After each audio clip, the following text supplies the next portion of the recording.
We're talking business, we're talking budget, we're talking with Charla Robinson from the Chamber of Commerce. It's James with NetNewsLedger. Joining us by the wonder of Zoom is Charla Robinson, the president of the Thunder Bay Chamber of Commerce. Charla, welcome to NetNewsLedger. Hey, James, great to see you. From a major distance. That's right. As we're all doing today and way too much lately. Now, the Chamber of Commerce has just sent a letter to the provincial government about reopening. What do our readers and viewers need to know? Yeah, we've joined with chambers across Ontario, and we've sent a letter to Premier Ford asking for a coordinated approach to reopening. We know that at some point when it's safe, we're going to be reopening. We're going to be coming out of this lockdown. But we need to know now, we need to start understanding now, what's the plan for that? What does that look like for the businesses? How much, we need advance notice. We need clear guidelines. We need to understand what they're using to make these decisions so that we can also be following and understand if it's going to be regional, if it's going to be different in our health unit versus in Sudbury's health unit. What are the parameters you're looking at so that, we have a better understanding of those decisions. And we need to know that the supports are going to continue to be available for those businesses that are continuing to be affected the most. So, if restaurants are still going to be required to keep takeout, if they're not able, if some businesses are at, 25% capacity, they need supports, and we need to make sure that those supports are still in place as well. So we've sent a letter outlining a number of these issues and encouraging the government to provide this information so that we all know what the path is moving forward. Over the last couple of weeks, talking to some of the opposition leaders, Andrea Horwath here in Ontario, Anna May Paul with the Green Party, the big story they're getting is, why is the government seeming to hedge and delay on telling us this stuff? Tell us the truth and we'll be able to handle it and we'll be able to make plans. Is that kind of what you're hearing from your members?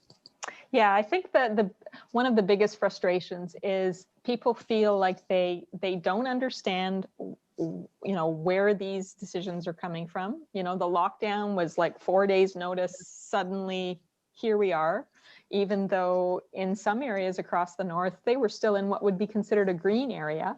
We were moving into sort of an orange and red. So, for Thunder Bay, maybe it was more understandable, but for places to the west of us, Dryden, et cetera, they were saying, well, we're not in that bad of a situation. So trying to understand what the mindset is and what's trying to be achieved so that we can all, get on board and understand that. And the clarity, right? Right now, there's confusion by business as to how come my shop can't be open because I'm non-essential, but an essential business, a big box store, can sell what I sell. That's, it doesn't make sense. If buying a pair of jeans or a pair of high-heeled shoes is not considered essential, and I can't sell it because that's what I do, how come somebody else can sell it? And they're basically, competing without me even having a chance at that opportunity. So those are the kinds of things that there's so much frustration because there is no clarity, and we need that clarity, and we need to understand what's making up those decisions so that we can all do what we need to do to move forward. Now, earlier this week, talking with tourism manager Paul Pepe, who gave a presentation to City Council that, many called a big pail of cold water on a lot of issues, giving them the facts. The hospitality sector, which is so important in Thunder Bay's economy, has been suffering. What are you hearing? Oh, absolutely. It's devastating for our hospitality sector, and so many small businesses. I mean, hotels, restaurants, even arts and entertainment, attractions, those types of folks, they are just devastated because they haven't been able to operate in many cases at all for quite some time, or in a greatly reduced capacity. And even when they were able to open, there was a lot of extra costs that was required. So restaurants, putting in barriers, removing tables, So all of those things have added costs to their business, reduced their revenue. And so, you're dealing with like a double whammy or a triple whammy of challenges. And so, yeah, no, absolutely devastating to our tourism type businesses the last 8 to 9 months, and going to be a tough road ahead for sure, because we don't know how quickly we will be able to reopen. We don't know how quickly travel will return. There's so many unknowns that they don't know if they're going to be able to sort of fight it out and survive until that brighter tomorrow or not. And it will depend on what the time frame is for many. Now, hitting a little closer to home, the city of Thunder Bay has worked through budgets and come up with about a 2% increase. What's the chamber's view on what the city council has come up with? Yeah, so we were pretty clear with council that we were encouraging them to find any opportunity to reduce the tax levy increase this year, recognizing the situation for businesses and the community at large, that really now is not the time for additional expenses. There's a lot of folks who really are barely getting by with the expenses that they have now. And so pleased to see that that council was listening, that they have eked down the increase a little bit, and we hope that they'll be able to continue to find ways to reduce some of these extra costs, these COVID operating costs, as they move forward, so that they're not digging into the reserves, because we know that those reserves will need to be replenished at some point. So even though it's not going on the tax levy today, if they're spending money from the reserves, at some point those reserves need to be filled up again. You can't empty the piggy bank and then leave it empty.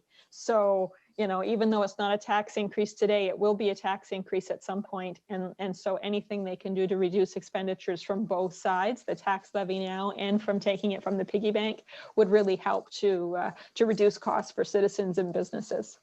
Now, one of the issues that the Chamber of Commerce has talked about a lot over the years is an organizational review, kind of a line by line, and what the departments are spending and how things work. Do you see any progress happening there? Yeah, so the program and service review is kind of moving forward slowly. The council has given administration some direction. Administration came back with some plans as to what their sort of priority items are that they're working on in 2021. Some of those items are things that we have been pushing for, and we're continuing to push for. Some of the biggest areas are looking at how you can use technology, not only to make more efficient service, but also to better service your customers. So, things like paying your parking meter fees through your phone, or your parking tickets through, apps, those kinds of things that make it easier for the customer.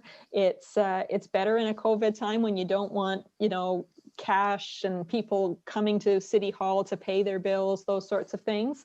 But there's also opportunities for technology across a range of areas in the city, trackers on cars and maintenance management and all those sorts of things that could reduce their operating costs by ensuring they're using the tools that they have in the most efficient way. And so we're continuing to push for those to be researched and hopefully implemented moving forward, to not only better serve the citizens, but also to find efficiencies. Some of the hot button issues lately in Thunder Bay, people have been talking about snow clearing, and Ignace, just to the west of us, that's purchasing these little devices that will eliminate the windrow at the end of the driveway. The city seems to be hesitant on that. Are you hearing anything on that from your members?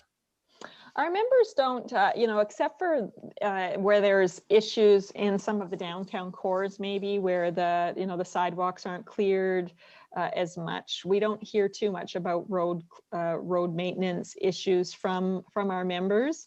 And of course, right now, many of those businesses are actually closed or reduced, so they're not seeing the same amount of customer traffic as they would in other normal years. But what we're always hearing from our business members is the need to ensure that our infrastructure that we have is maintained appropriately, so that we don't get too far behind, because then we know that cost is greater. If you if you patch the hole now, you don't have to rebuild the whole street or rebuild the whole sidewalk later. And so those kinds of capital investments our members understand, because that's what they do in their business, right? I mean, if something breaks, you fix it when it's broken, you upgrade your computers when you need to, so that you're not stuck with a huge requirement for an investment at a later time when maybe you can't afford it. And taking care of what we have is a very important piece to keeping our overall expenditures down.